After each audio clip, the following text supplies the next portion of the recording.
আচ্ছা ওই এটা বিন আলোতে তো র্যাব খাইলে অভিযান চালায় বিনে চালায় তোমরা ভয় পারো না তোমরা জানো না আরে অভিযানের মধ্যে এতটা তোমরা সিবল লগত র্যাবর গাড়ি হওয়ান আছে আর নেসারি বা গেরো মা পুলিশের গাড়ি হওয়ান দিয়ে কিন্তু তারা নেট দেয় তারপর নেট এর মধ্যে তারপর হারে মারে হয়তো তবা মাঝি তবা র্যাব লই আসছে তারপরে ফাঁসার মধ্যে আছে র্যাবর গাড়ি পুলিশের গাড়ি আছে ও তো সুদানি তোরা বিন সকালে তোরা মানে খরচ দিবা লাগি তাহলে র্যাব গইলে তো হই পারে তারা র্যাব অনলা সিবল লগত ডুবন দেয় ইন তারা হই পারে তারা কিন্তু দুয়া মানুষ লামাই দিয়ে এতে ডার শুয়ে এতে দুয়া মানুষ লামা দিয়ে একজনের হাতের মুখে ব্যাগ আছে একজনের হাতের মধ্যে একটু একটা পিস্তল আছে দুজন মানুষ লামা দিয়ে ওরা বলছে আমরা হয়তো ল্যাব লস মানে এখান থেকে বলছে সিবল লোক থেকে অনেক ল্যাব ঢুকছে ওরা তারপরে আমাকে বলছে তোকে মেরে ফেলবো এটা সব র্যাব হয়তো তোর বাবা আনছে আমি বলছি আমার বাবা আনে না আমরা যখন সরকারি কাজ করি সরকারি বন বিভাগের লোকে আনছে র্যাব আমার বাবা আনে না আমাকে আপনারা মারেন না তো আমাকে অস্ত্র নিয়ে অনেক মারছে এখানে মারছে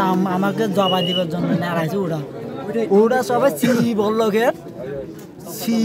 বল্লকের কিছু আছে ওরা আপনারা যখন বল্লকের যেটা মর্কেজ ছিল সেখানে যাই দেখুন দাঁড়াইছেন সেটাইও ওদেরকে কল করে বলে দিয়েছে বলছে এখন বল্লকে এখন বলছে পুকুর ফাড়ে আপনারা যেখানে যাচ্ছে সেখানে যেখানে যাচ্ছে সেকেন্ডে নাকি ওরা সেকেন্ডে ওরা জানে। আমরা তথ্য প্রযুক্তি এবং আমাদের স্থানীয় বিভিন্ন গোয়েন্দা সূত্রে আমরা আমাদের মতো করে গতকাল সারা দিনব্যাপী আমরা অভিযান পরিচালনা করি। গতকাল রাতে আমি বেশ কয়েকজন সাংবাদিককে বলেছিলাম যে আজকে আমাদের উচ্চ ক্ষমতা সম্পন্ন ড্রোন আমাদের কাছে আসবে এবং সেটা দিয়ে আমরা অধিকতর নজরদারি করতে পারবো। আজকে ভোরবেলা থেকেই আমরা এই প্রস্তুতি শুরু করি। ভোরবেলা থেকেই আমাদের প্রায় 4টি পয়েন্টে আমরা ড্রোন সহ প্রবেশ করি এবং মূলত আমাদের 2টি ড্রোন সার্বক্ষণিকভাবে এই সম্পূর্ণ এলাকা নজরদারি করে। আমরা নিজেরাও বেশ 3টি জায়গায় আমরা নিজেরা পাহাড়ের বেশ গভীরে ঢুকে যাই। বন বিভাগের প্রায় 1.5 শতাধিক সদস্য আমাদের সাথে ছিলেন। আমরা র্যাবের CPC 1 এবং আমার সাথে CPC 2 এর কোম্পানি কমান্ডার মহোদয় আছেন, তিনি ছিলেন। এবং এখানে আপনারা দেখতে পাচ্ছেন যে র্যাবের যে বন বিভাগের একজন ঊর্ধ্বতন কর্মকর্তা উনি সকাল থেকে শেষ পর্যন্ত কিন্তু আমাদের সাথে থেকে একদম গহীন অরণ্যে কিন্তু আমাদের সাথে ছিলেন। একই সাথে কিন্তু আমাদের সাথে আপনাদের মধ্যে বেশ কয়েকজন সাংবাদিক কিন্তু একদম শুরু থেকে শেষ পর্যন্ত ছিলেন। অভিযানটা কিভাবে পরিচালিত হয়েছে, আমরা কি করেছি সারাদিনই আপনারা এই ব্যাপারে আপডেট পেয়েছেন।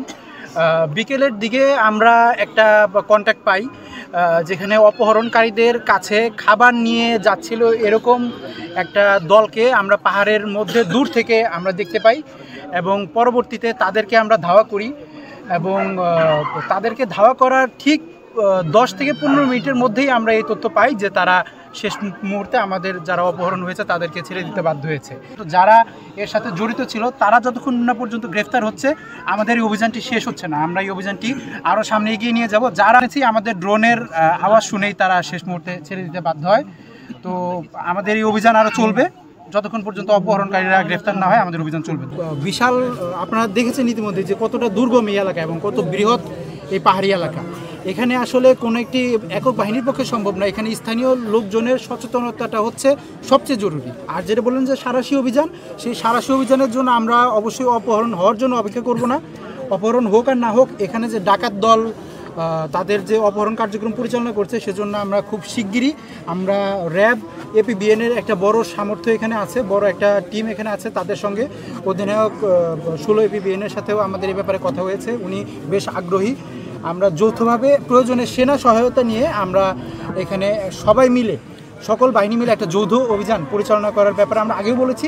তবে এখন এটা আসলে খুব বেশি জরুরি হয়ে দাঁড়িয়েছে যাতে আমরা এ ধরনের ঘটনা আর না ঘটে এবং কমে যায়, নিয়ন্ত্রণে রাখা যায়। সেজন্য আমরা খুব দ্রুত এটা আমরা